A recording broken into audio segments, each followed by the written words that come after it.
Je te garantis qu'à la fin de cette vidéo, tu auras toutes les informations nécessaires pour passer cette mythique barre des 100 kg au développé couché, à condition bien évidemment que tu suives les 6 étapes que je vais te donner dans la vidéo. Donc reste bien focus et n'en loupe pas une miette. Je tiens aussi à faire une petite précision. Si tu regardes cette vidéo mais que tu as déjà un développé couché à 100 kg ou plus, tu peux quand même regarder la vidéo. Il y a forcément des choses qui vont t'aider pour progresser sur ton développé couché. C'est juste que j'ai fait cette vidéo de manière spécifique pour les personnes qui n'ont pas encore les 100 kg au développé couché. Bon, évidemment, si je me permets de te donner ces 6 étapes, c'est que moi-même, j'ai pu passer ce palier. Bon, il y a bien longtemps, hein, j'ai pas juste un développé couché à 100 kg. En ce moment, je fais uniquement du développé couché prise serrée. Et donc, mes dernières performances, là, qui sont encore en train d'augmenter, c'est 120 kg pour 6 répétitions. Avec la prise serrée, qui est donc plus dure que la prise normale. Avant que je commence avec les 6 étapes, dis-moi en commentaire quel est ton maximum au développé couché sur une répétition si tu as pu le tester.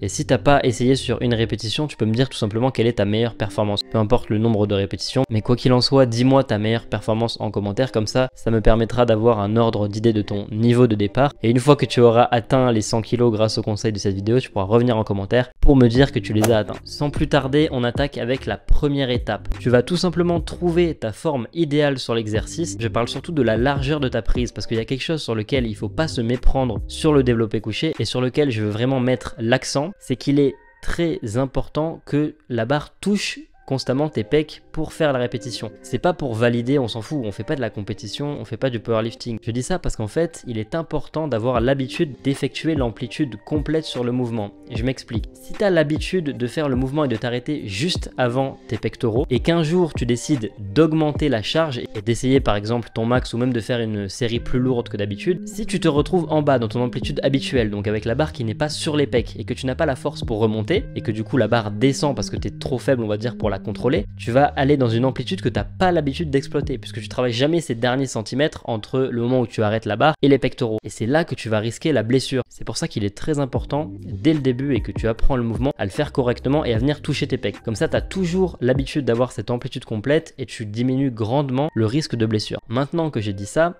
quand je dis de trouver ta forme, il va falloir que je trouve ta manière préférée de faire le développé couché. Et quand je dis manière, je parle donc de l'écartement principalement de tes mains. Et ça va dépendre en fonction de comment t'es foutu et de toi, de tes sensations quand tu fais le mouvement. Donc ça, je t'invite à tester avec le temps plusieurs prises et tu vas pouvoir sélectionner celle que tu préfères. Une fois que tu as un écartement sur lequel tu es à l'aise, tu vas pouvoir faire ton mouvement tout le temps avec ce même écartement de main. Et ce qui est très important, c'est que tu fasses tout le temps le mouvement de la même façon. Peu importe qu'il y ait 20 kg ou 100 kg sur la barre, comme je t'ai dit avant, l'amplitude doit être la même. Alors ça va te permettre, premièrement, comme je le disais avant, de limiter le risque de blessure, d'avoir cette amplitude qui est tout le temps la même. Mais ça va aussi te permettre, quand tu passes à une charge supérieure, d'être sûr d'avoir validé ta série. Parce que des fois, tu mets plus lourd que la fois d'avant et en fait, tu descends moins. Tu penses que tu as validé, mais en fait, tu n'as rien validé du tout, tu es juste moins descendu. Donc le mouvement est moins compliqué. Alors que si tu fais tout le temps le même mouvement, quand tu progresses, tu es sûr que tu vas progresser puisque tu as fait le mouvement de la même façon que la fois dernière. Étape suivante qui est importante, tu vas ajuster la fréquence sur laquelle tu fais le mouvement par semaine. Alors il y a beaucoup de personnes qui veulent progresser sur le développé couché et du coup le font tous les jours. Le mec à chaque fois qu'il va à la salle, il fait du développé couché. Alors d'un côté c'est bien parce que le mouvement va rentrer, vu que tu le fais souvent, tu vas avoir l'habitude de le faire. Par contre, le problème c'est que si tu vas fréquemment à la salle, plus de 3 fois par semaine, en fait tu vas dégrader la récupération entre tes séances de développé couché et du coup ça va être contre-productif pour ta progression. Donc ne fais pas le développé couché à chaque fois que tu vas à la salle, ça c'est la première chose. Et ensuite, ajuste ta fréquence. Moi je te conseille 2 fois par semaine, c'est très bien pour progresser. Si tu veux le faire 3 fois, tu peux aussi, si c'est vraiment ton kiff le développé couché, mais il faut faire attention que ça ne crée pas de déséquilibre dans ton programme. Après ça, c'est les choix de chacun. Aujourd'hui, on s'attarde sur le but qui est d'avoir le développé couché à 100 kg, mais je te recommande quand même de choisir le juste milieu et d'avoir ces 2 séances dans lesquelles tu fais du développé couché par semaine. C'est important, une fois que tu as choisi ta fréquence d'entraînement sur le mouvement, de t'y tenir. Et donc si tu as décidé de le faire 2 fois par semaine, tu le fais vraiment 2 fois par semaine. C'est ça qui va t'aider, c'est la consistance dans le temps qui va te permettre de progresser, c'est la base. Étape suivante, extrêmement importante, tu vas utiliser la surcharge progressive. Bien évidemment, t'imagines que si tu veux avoir cette barre à 100 kg, tu vas pas pouvoir directement après cette vidéo arriver à la salle et mettre 100 kg sur la barre parce que tu auras entendu mes conseils. Non, tu vas avoir les conseils, c'est très bien, mais ensuite il va te falloir un petit peu de temps pour pouvoir atteindre ces 100 kg. Et du coup, ce qui te sépare de cette barre de 100 kg, c'est le temps et la surcharge progressive que tu vas appliquer. La surcharge progressive, je pense que tu connais, ou en tout cas c'est logique quand on l'entend, c'est le fait tout simplement d'augmenter la charge de travail avec le temps. Mais là, on va rentrer dans les détails parce que évidemment, si ton objectif final c'est d'avoir une barre à 100 kg, tu te doutes bien que tu vas devoir augmenter ta charge sur la barre. Le plus important, c'est comment tu vas faire et c'est ça que je vais t'expliquer tout de suite. Pour l'objectif de cette vidéo, on va s'attarder sur deux manières de faire la surcharge progressive et tu vas les utiliser l'une après l'autre. Ça sert à rien de faire les deux en même temps parce qu'en fait, tant que la première méthode fonctionne, il faut la garder. C'est une fois qu'elle ne fonctionnera plus qu'il faudra passer à la seconde. Et la seconde méthode te permettra largement d'arriver avec le temps à ton objectif de 100 kg sur ta barre de développé couché. Donc la première méthode, c'est la simple progression. Qu'est-ce que c'est? En fait, c'est tout simple. Je vais te prendre un exemple. Donc on va prendre le développé couché puisque c'est le sujet de la vidéo. Tu veux faire 3 séries de 8 répétitions au développé couché. Pour la semaine 1, tu mets, admettons, 40 kg sur la barre. Si tu valides tes 3 x 8 à 40 kg, en semaine 2, tu vas pouvoir augmenter ta charge. Donc par exemple, mettre 45 kg et faire encore 3 x 8. Si tu peux augmenter de 5 kg, bah, tu augmentes. Donc c'est ce que tu as fait. Tu es passé de 40 à 45. Donc ça, c'est pour la semaine 2. La semaine d'après, tu vas pouvoir passer à 50 et ainsi de suite. Alors cette méthode, elle est géniale. C'est tout simple. Tu as juste un champ de répétition, donc là c'est 8 répétitions, et un poids qui va évoluer chaque semaine. Mais t'imagines bien qu'on peut pas augmenter comme ça constamment la charge pendant très longtemps. Quand tu es débutant, ça marche parce que tu fais beaucoup de progrès et tu découvres le mouvement, mais il arrive un certain moment où tu peux pas constamment augmenter, même de 5 kg, c'est énorme hein, augmenter de 5 kg sur ton développé couché, donc tu peux pas augmenter comme ça par semaine de 5 kg, même de 2 kg, ça fait beaucoup. Donc une fois que tu as utilisé cette méthode au maximum et qu'elle est arrivée à bout, donc c'est là qu'il va falloir procéder différemment. Et c'est maintenant qu'on va introduire la deuxième méthode. Pas avant, hein, je le précise encore parce que c'est très important. Tant que la première marche, tu la gardes parce que c'est la plus rapide, elle est très efficace, mais elle marche pas pendant très longtemps. Donc la deuxième méthode de surcharge progressive, c'est tout simplement la double progression. Et dans cette double progression, il va y avoir une variable en plus. Et cette variable, c'est que tu vas avoir un champ de répétition. Dans la première méthode, en fait, chaque semaine, tu voulais faire 8 répétitions pour l'exemple. Là, ce que tu vas faire, c'est que tu vas avoir un champ. On va reprendre le même exemple que pour la première méthode. Tu as tes 40 kg sur ta barre de développé couché, sauf que au lieu de devoir faire 8 répétitions, tu dois faire entre 6 et 8 répétitions.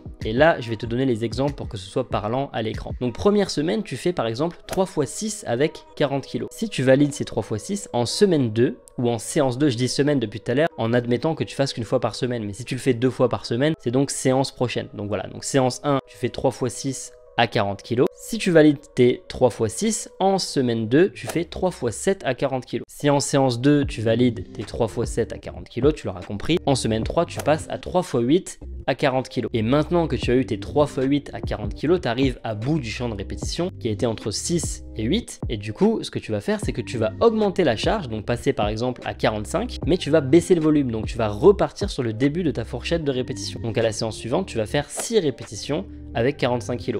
Si tu valides la séance d'après 7 répétitions avec 45 kg, la séance d'encore après 8 répétitions avec 45 kg, et là tu pourras à nouveau augmenter ta charge, passer donc à 50 kg et repartir sur 6 reps et ainsi de suite. Tu as compris la méthode, tu suis ce cycle. Et en fait, le fait de procéder comme ça va faire que quand tu arrives au bout de la fourchette de répétition et que la séance d'après, tu peux augmenter la charge, en fait, tu vas augmenter la charge, donc le mouvement va être plus dur, mais ça va être compensé par le fait que tu fais moins de répétitions. Donc si par exemple, tu as fait 8 répétitions avec 60 kg, t'imagines bien que tu es capable de faire 6 répétitions avec 62,5 kg. Parce que moi, je parle, tu vois, je passais de 40 à 45, j'ai augmenté 5 kg. Mais au fur et à mesure du temps, ce qui est très important, c'est d'utiliser les petits poids. Les petits poids de 1,25 là dans la salle, c'est tes meilleurs amis. C'est ça qui vont te permettre d'augmenter petit à petit. Parce que comme je t'ai dit, si tu fais 8 avec 60, il y a de grandes chances que tu sois capable de faire 6 avec 62,5. Donc avec les poids de 1,25 de chaque côté. Ensuite, tu pourras faire 7, 8 et ainsi de suite. Et c'est ça qui te permet petit à petit de grappiller. Il ne faut pas négliger le fait de gratter une répétition par entraînement parce que au fil du temps, tu vas voir que tu vas rapidement progresser. J'ai fini avec cette troisième étape. On va pouvoir passer à la suite, mais avant ça, si cette vidéo t'aide et que tu es en train d'apprendre des choses ou que des choses vont être utiles, je t'invite à liker et à t'abonner pour ne pas manquer la suite. Bah ouais, grâce à moi tu vas avoir ta barre à 100 kg, donc viens regarder mes vidéos, ça va t'aider et moi ça me fera plus de vues. Gagnant-gagnant mon pote. T'as vu, je bouge un peu le micro et tout, c'est bien de toi ça. On peut donc passer à l'étape 4. et pas des moindres. Il faut que tu travailles l'hypertrophie. L'hypertrophie, c'est quoi? C'est tout simplement le processus qui permet de créer du muscle. Ok, tu veux cette barre à 100 kg, et donc si tu veux cette barre à 100 kg, ça veut dire que tu es débutant sur le développé couché. Tant mieux, si tu es débutant, ça veut dire que tu vas pouvoir progresser très vite. Et donc l'hypertrophie, c'est ce fameux champ de répétition entre 8 et 12 répétitions. Pour notre objectif de 100 kg, on va ajuster un petit peu ce champ et on va plus aller entre 6 et 10 répétitions. Après, c'est évidemment en fonction de chacun. Si tu aimes bien les séries de 12 répétitions, tu pourras tout à fait en faire et atteindre ton objectif, il n'y a pas de problème. Et du coup, il y a plusieurs avantages à travailler cette hypertrophie quand tu es débutant sur le développé couché. Déjà, tu vas faire beaucoup de volume. Et du coup, le fait de faire le volume et de faire le mouvement fréquemment, ça va avoir pour effet, évidemment, que le mouvement va rentrer dans tes schémas moteurs et que tu vas le faire de mieux en mieux. Donc si tu fais le mouvement de mieux en mieux, tu vas évidemment avoir de moins en moins de perte d'énergie sur le mouvement parce que tu vas le faire correctement, tout simplement, ou en tout cas mieux qu'avant. Du coup, ça va optimiser tes performances sur l'exercice et diminuer tes risques de blessure. Parce que si tu es un débutant et que tu commences très tôt, pratiquement à chaque séance, à tester ton 1RM, donc qu'est-ce que tu peux faire sur une seule répétition, à tester ton max en force, ce qui va se poser comme problème, c'est que le mouvement, tu l'as pas encore bien assimilé, donc tu as de grandes chances de te blesser. Contrairement à quelqu'un qui, avant ça, aurait fait beaucoup de travail sur du volume et donc aurait l'habitude d'effectuer le mouvement. En gros, quand tu as mangé des dizaines, voire des centaines de séries un peu longues, le mouvement, il est ancré en toi. Tu n'as plus trop besoin d'y penser pour bien le faire. Et c'est là, en fait, que tu vas prévenir les blessures et aussi progresser, en fait, tout simplement. Donc ça, c'est le premier aspect, assimiler le mouvement, mais il y a aussi un aspect très important. Le fait de travailler l'hypertrophie, donc la prise de muscle, ça va te permettre de prendre du muscle. Super intéressant, la vidéo.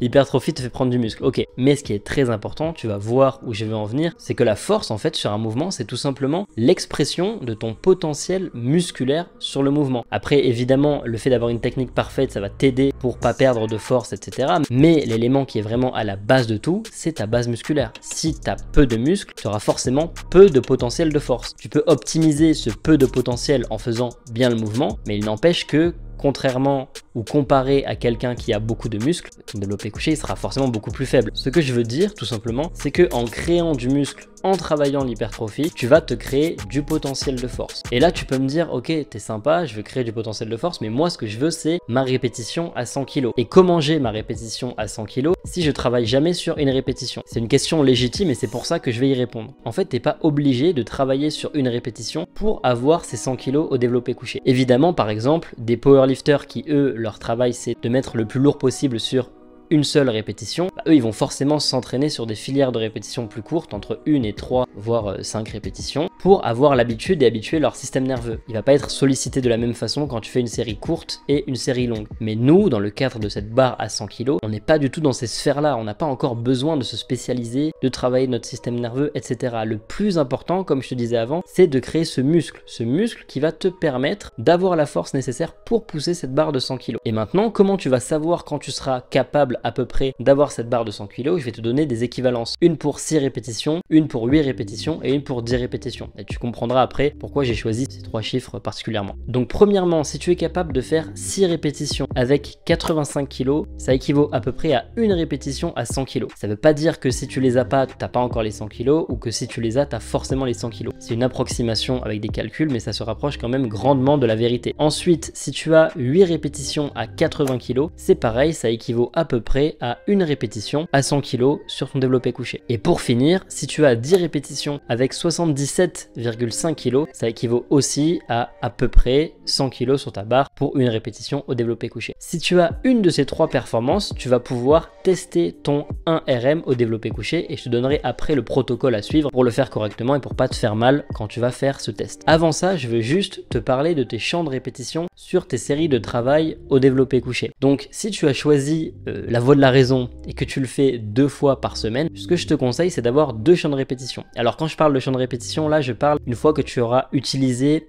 complètement la première méthode de progression et que tu en seras arrivé à bout, que tu pourras plus de semaine en semaine ajouter du poids sur la barre tout en restant au même nombre de répétitions. Tu vas devoir donc utiliser la double progression dont je te parlais avant pour la surcharge progressive. D'ailleurs, si besoin, n'hésite pas à revenir en arrière sur la vidéo ou à revenir plus tard. Donc ce que tu vas faire, comme je te disais, si tu as choisi de faire ton développé couché 2 fois par semaine, c'est que la première première séance, tu vas faire avec un champ de répétition entre 6 et 8 répétitions. Et pour la deuxième séance, tu vas faire pareil, suivre ta surcharge progressive, mais avec un champ de répétition entre 8 et 10 répétitions. C'est une petite différence, mais ça va te permettre d'attaquer ta progression avec deux angles différents et ça va t'aider. Tu vas voir que les deux champs de répétition vont travailler en synergie l'un avec l'autre pour te faire progresser. Évidemment, ce qui est très important, j'en parle souvent dans mes vidéos, mais je vais le rappeler, c'est que pour pas que tu sois perdu dans cette progression, il faut absolument que tu notes toutes tes performances. Tu peux le faire sur une note sur ton téléphone, sur un cahier ou même sur une application. Je vais te mettre en description là une application gratuite qui te permet de rentrer tout ton programme et toutes tes performances et comme ça tu peux avoir un suivi, tu vois exactement ce que tu as fait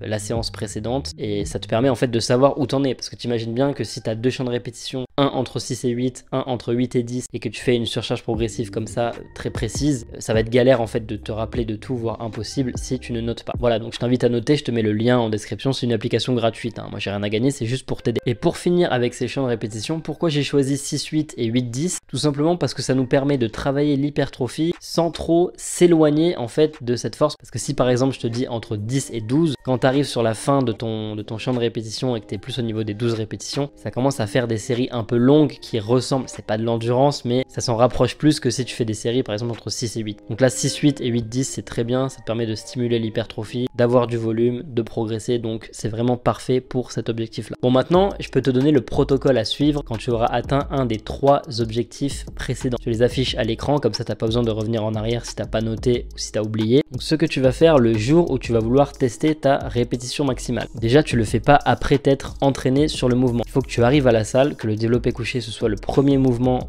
de la journée que tu fasses, que tu t'échauffes correctement bien sûr, ça on va en parler après, mais surtout ne le fais pas après avoir fait tes 3 séries de travail. Tu vois, si tu as fait 3 séries à 80 kg, c'est bien, en théorie tu es censé avoir une répétition à 100 kg, mais tu l'auras peut-être pas aujourd'hui parce que là tu es fatigué de tes 3 séries précédentes. Donc il faut vraiment que tu aies l'énergie nécessaire pour avoir ces 100 kg et que tu fasses cette tentative en étant frais à la salle de sport. Il va falloir aussi évidemment s'échauffer correctement, hein. Tu vas pas arriver et mettre directement 100 kg sur la barre, tu t'échauffes un petit peu à vide. Et surtout ce qui est important aussi c'est de ne pas faire trop de répétitions quand tu t'échauffes. Bon, à vide tu peux en faire beaucoup, à 40 kg tu peux aussi en faire entre 8 et 10, mais après quand tu arrives à partir de 60 kg, tu peux faire par exemple 3-4 répétitions à 60 kg, après tu peux en faire une à 80. Si tu veux te rassurer, t'en fais une à 90 ou sinon tu passes directement à 100. Ça c'est pour voilà, c'est pour l'échauffement, c'est très important de ne pas faire trop de répétitions avant. Pareil, pour pas t'entamer en fait, pour pas te fatiguer. Ce qui est très important aussi, c'est que tu aies quelqu'un pour te spotter, d'accord? Tu demandes à quelqu'un de t'aider. Ça aussi, c'est hyper important. Tu vas pas faire ça tout seul. Si jamais t'as personne pour te spotter, mais que tu veux quand même essayer, par pitié, ne mets pas les cales, ne mets pas les trucs sur les côtés là, les blocs disques.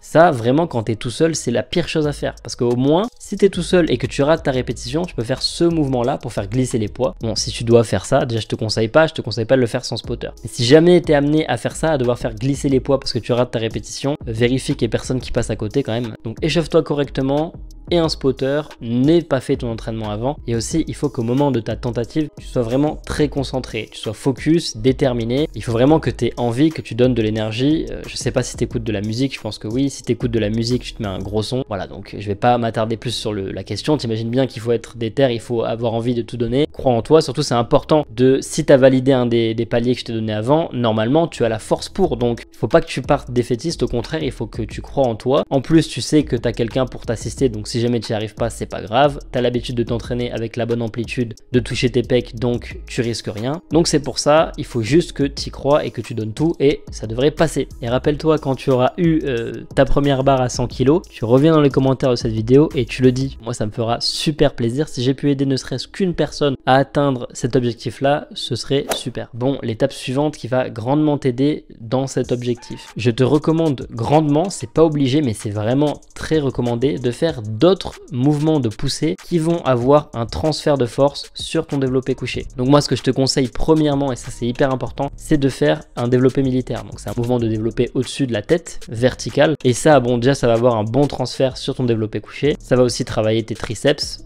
un petit peu le haut de tes pecs, mais surtout les épaules, qui sont aussi grandement recrutées sur le développé couché. Mais surtout, ça va être excellent pour la santé de tes épaules. Parce que si tu fais beaucoup de développé couché et que tu travailles ta force dessus avec, donc c'est un mouvement de poussée horizontal, mais que tu fais pas de mouvement de poussée horizontal, c'est pas bon pour la santé de l'épaule et tu risques de te faire mal en progressant au développé couché petit à petit. Donc c'est très important d'équilibrer le tout et d'avoir ce mouvement de développé militaire. Je te recommande aussi de le faire à la barre debout, parce que ce qui se passe quand on le fait sur un banc, c'est qu'on a tendance à se cambrer comme ça contre le banc, à s'incliner. Du coup, au final, on n'est plus vraiment sur un mouvement vertical, on n'est pas complètement horizontal non plus, mais presque en fait, on n'a plus vraiment cette verticalité. Donc moi, je te recommande le développé militaire à la barre. Tu vas pouvoir mettre beaucoup moins lourd que le développé couché, donc ça peut faire un petit peu mal à l'ego, mais c'est un excellent mouvement qui va être bon pour ta santé du coup, mais aussi pour tes performances sur le développé couché. Donc ça, c'était pour le développé militaire. Ensuite, tu peux aussi faire évidemment du développé incliné. Je te le recommande plus à la barre si tu veux progresser plus rapidement sur ta force au développé couché, puisque le développé couché, c'est un mouvement à la barre. Donc le fait de travailler l'incliné à la barre, ça va mieux se transférer que si tu le travailles aux haltères. Et enfin, ce que je peux te recommander comme exercice, c'est les dips. Les dips ou dips lestés en fonction de ton niveau, c'est un très bon mouvement qui va bien se transférer sur ton développé couché. Très important aussi pour les mouvements que j'ai cités, il faut, comme pour le développé couché, que tu suives une surcharge progressive. C'est ça aussi qui va t'aider. Ça sert à rien de les faire en assistance du développé couché et de mettre tout le temps la même charge. Non, c'est pareil en fait, tu dois essayer de progresser dessus et c'est ça qui va transférer la force sur ton développé couché. Si tu mets tout le temps la même chose, il n'y a rien qui va se transférer, tu vas juste entretenir ces mouvements et ça va pas servir à grand chose. Tu vas devoir faire ta surcharge progressive dessus, mais aussi noter tes performances, enfin tout ce qu'il faut pour pouvoir progresser dessus. Je tiens à te donner aussi un petit exercice bonus qui n'est pas un mouvement de poussée comme le développé couché et tous les mouvements que je t'ai cités avant, mais qui est un mouvement de tirage. Et ce mouvement, c'est les tractions. Comment ça, les tractions pour le développé couché? Oui, les tractions pour le développé couché, c'est un mouvement incroyable. En fait, les tractions, ça travaille ton dos et quand tu fais du développé couché, c'est évidemment tes pecs, tes triceps et tes épaules qui travaillent principalement, mais tu es appuyé sur ton dos et le fait d'avoir un grand dorsal bien développé, ça va te permettre d'avoir un meilleur contrôle sur ta descente et mieux restituer l'énergie pour la redistribuer sur la montée. Donc en fait, le dos, c'est très important pour le développé couché et les tractions, c'est un super mouvement pour développer correctement son dos et pour le développer de manière fonctionnelle pour le développé couché, c'est génial. Moi, je sais que quand j'ai commencé à faire beaucoup de tractions, à mettre un gros volume dessus, à faire des tractions au poids du corps, mais aussi des tractions lestées, j'ai vu mon développé couché augmenter alors que j'avais déjà un niveau intermédiaire, hein. J'avais déjà plus de 8 répétitions à 100 kg et pourtant mon développé couché avait quand même augmenté pendant cette période alors que j'étais en période de sèche. Il faut savoir qu'en période de sèche, quand tu n'es plus débutant, c'est très compliqué de garder, ne serait-ce que garder tes performances au développé couché. Et moi, le fait de grandement progresser sur mes tractions et donc sur mon dos, ça m'avait permis d'augmenter un petit peu mon développé couché, même en période de sèche. Donc les tractions, c'est pas du tout à négliger non plus pour déjà l'esthétique globale de ton physique, et avoir un dos développé et tout, mais aussi pour t'aider sur le développé couché. Donc c'est l'exercice bonus, je t'invite à le faire, si tu le fais pas, tu rates quelque chose. On arrive au 6e et dernier conseil avant que tu aies tout ce qu'il faut pour passer cette magnifique barre des 100 kg. Tu vas tout simplement isoler tes triceps. En fait, au développé couché, tu as tes pecs qui vont être recrutés, tes épaules, donc les épaules tu vas les travailler comme je t'ai dit avec le militaire, etc. Mais tu as aussi tes triceps qui vont grandement être recrutés. Et le fait d'isoler ces triceps avec des mouvements adaptés, ça va te permettre de les développer et ça va te permettre d'éviter de stagner à cause de ces mêmes triceps. Parce qu'en fait, ce que tu veux pas, c'est avoir la force nécessaire dans tes pecs et tes épaules pour soulever la barre, mais être bloqué à un moment du mouvement parce que c'est tes triceps qui n'ont pas la force nécessaire, qui ne suivent pas en fait, tout simplement. Pour éviter ça, ce qu'il faut, c'est que tu les isoles et que, comme pour les autres exercices polyarticulaires que je te donnais avant, tu suives tes performances et que tu fasses une surcharge progressive. Si tu progresses sur tes triceps, ça va grandement t'aider pour ton développé couché. Donc le travail de tes triceps peut te permettre d'éviter des paliers de stagnation et ça c'est très important. Alors quand je dis stagner, attention, si sur une séance tu valides pas ton objectif de répétition et que tu dois recommencer la séance d'après, c'est tout à fait normal. Il y aura des phases comme ça où des fois tu mets 1 ou 2 semaines avant de passer au palier supérieur. C'est tout à fait normal d'ailleurs. Quand je parle de stagner, je parle de stagner sur des périodes un peu plus longues. Du genre si pendant un mois t'arrives pas du tout, t'arrives même pas à gratter une répétition sur une des 3 séries, là ça veut dire qu'il y a peut-être quelque chose qui va pas. Et justement, si tu fais tout bien, que tu suis ces 6 étapes, mais qu'il y a quand même une stagnation qui s'installe, c'est peut-être tout simplement lié à ton poids de corps. Si tu fais tout ce qu'il faut, tout ce que j'ai dit dans la vidéo, mais que tu fais 60 kg par exemple, c'est peut-être en fait tout simplement que ton poids est trop bas par rapport à cette barre et que pour un débutant, ça devient une performance compliquée de soulever cette barre de 100 kg. C'est pas impossible, mais c'est peut-être compliqué. Du coup, dans ce cas-là, il faudrait que tu fasses une prise de masse. Donc, il y a une vidéo sur la chaîne qui peut t'aider par rapport à la prise de masse et tu vas voir que le fait d'être en surplus calorique, ça va t'apporter l'énergie nécessaire pour pouvoir passer ces paliers de stagnation, tout simplement. Si tu fais tout ce qui est énoncé dans la vidéo, mais que ça marche pas, prise de masse. C'est la réponse à ta question dans 99% des cas, je pense. Sinon, tu peux revenir aussi sur cette vidéo et me laisser un commentaire ou alors tout simplement me contacter sur Instagram qui s'affichera là ou dans la description. Bon, bah on arrive à la fin de cette vidéo. Maintenant, tu as tout ce qu'il faut. J'espère t'avoir au maximum aidé avec cette vidéo et que tu vas pouvoir revenir dans l'espace commentaire pour le dire. Quand tu débutes à la salle de sport ou que ça fait pas très longtemps que tu y vas, l'immense majorité des gens veulent cette barre parce que c'est la barre mythique, hein, c'est la barre mythique des 100 kg. Spoiler alerte, une fois que tu l'as, tu veux faire 5 reps avec. Une fois que tu as 5, t'en veux 10 et après tu t'échauffes avec. Mais bref, c'est quand même un palier très important et c'est pour ça que je voulais te faire cette vidéo. Parce que j'ai conscience que beaucoup de personnes veulent cette fameuse barre quand on commence. Et sur ce, maintenant que tu vas devenir le mec qui bench 100 kg, je te dis à bientôt pour une prochaine vidéo.